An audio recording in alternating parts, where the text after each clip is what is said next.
Hi, this is Christine Pembleton. Glad you decided to join me here today. And I want to share with you what I call the 3 C's of a happy marriage. There are 3 things that a marriage really needs to have in order for the man and the woman to be happy. And it seems very simple, but when I explain it to you, it'll make perfect sense. Number 1, the first C is compatibility. Compatibility is by far the most important thing when you're deciding to be with someone for a lifetime. You guys have got to be connected in the soul. And sometimes people believe that having a soulmate is kind of 1 in a million. There's no chance that I'll find someone that really loves the things that I love or goes to the same places that I go to. But really a soulmate is someone that sees the world the same way that you do. They view politics the same way that you do. Or they see family in the same way that you do. They see career in the same way that you do. They see the world the same way that you do. And when you meet someone that really is connected on that soulish level, you'll find that you make decisions similarly. You want to pursue the same things. A man and a woman, for example, that feel that family is the most important thing are going to both be people that will be willing to put careers second to ensure that the family is spending time together, to ensure that the children are growing. Maybe they'll work to adopt. Maybe they'll adopt people's other children, like they'll be godparents if they're not able to bear children. But those 2 people, they're going to be able to walk together in life together because they see the world the same way. So compatibility is very important, that you are walking together. The Bible says, how can 2 people walk together unless they agree? And that agreement, you need to be agreeing with that person more than not. Are you going to find your exact duplicate? No. And I think sometimes when people say that a soulmate is far-fetched, they're really saying that they don't feel there's someone equal to you. Well, actually, there's no way that anyone is actually equal to you. You're unique. There is nobody else like you in this earth, and there will never be anyone exactly like you ever again. You're it. You're the real deal. And so what you're looking for is more things in common than not. When you talk about the world, how do you view the world? How do you view your ethnicity? How do you view your faith? All those things will let you know that you are compatible, that you're walking together. And sometimes we say, well, if you're a type A personality, you're controlling, you need to be someone that is more passive. And that may be in certain areas, but you need to be passionate about the same things. How you respond to those things may be different, but you need to be passionate about those same things. That's the first thing. Number 2 is commitment.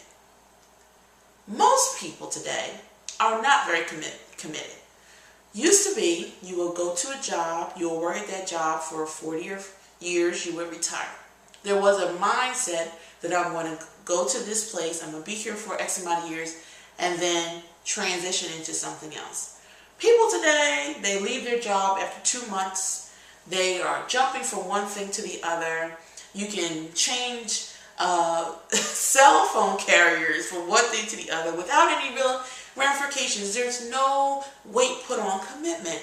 But marriage takes commitment. Why? Because sometimes you're not going to agree.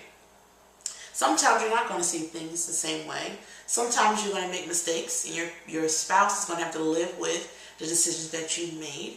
And if you're not committed through the hard times, you'll never be able to mature in your marriage to enjoy good times. And so commitment is extremely important. When you make a vow, for everyone of faith, we don't just make a vow to each other, we make a vow to God. And sometimes you can pray and you can seek God's wisdom on a situation and say, listen, just stay with it. And what you find most of the time is that you mature through your processes, through the struggle that you go through in your marriage. Usually you mature, and it's not necessarily to put the finger or blame on someone else, but it's an opportunity for you as an individual to mature. So commitment is also very important. And number 3 is connection. A marriage must always, always have connection. And what does that mean? Okay, connection means that we're going to make sure that our marriage has this space, that our lives have this space for us to reconnect. We are always changing. Every day, every moment of life that we live has an effect on us. So we are constantly changing. And so if you're not communicating with your spouse on what it is that you are feeling or what it is that you are seeing the world in today, that person will not know that you have shifted course. If you're not connected to each other in the people that you're surrounded, if you don't share common friends, what will happen is your friends may be influencing you in one way, and that will hinder you from being connected with your spouse. So it's very important that your connections, even if you don't share the same friends, you share the same type of friends, so that you're always connected to the same values, the same belief systems. You also have to be connected to God. God is the key for a man and woman to have the love they need to stay together. We as human beings do not have the capacity to love like the scriptures tell us to love. We are not as patient. We're not as kind. Sometimes we want to be the center of attention. We want to boast a little bit. And it's God that gives us the love. God fills us with the love that we can then share with our spouse. So you have to be connected to God as well. So if you remember those 3 C's, do you remember what they are? We have compatibility, we have commitment, and we have connection. And if you remember those 3 C's, and you find someone where you have compatibility, and they are a committed person, they have the capacity to commit. They are someone whose word means something to them. They're someone that values when they are taking on a responsibility.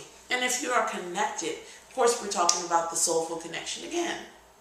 If you feel a connection, and of course they're making sure they're connected to their God, so that you guys can worship together and get the replenishing of the love that you need to share with your husband and your wife, you're going to have a happy marriage.